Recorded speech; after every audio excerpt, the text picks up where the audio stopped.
ফ্রিজের কোণায় পড়ে থেকে থেকে একটা পটল একেবারে পেকে গেছে। ভাবলাম একটা এক্সপেরিমেন্ট করে দেখা যাক। গরমের গাছ বসানোর জন্য মাটি আগে থেকেই তৈরি করে টবে রাখা ছিল। তাতে এই পটলটা মাঝখান থেকে কেটে বসিয়ে দিলাম। উপর থেকে বেশ খানিকটা মাটি আর জল ছড়িয়ে দিলাম।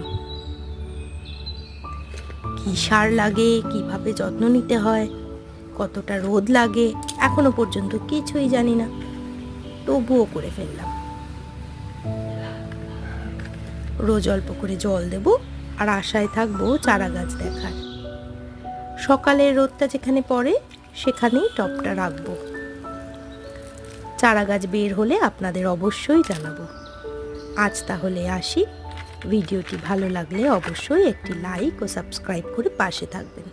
নমস্কার।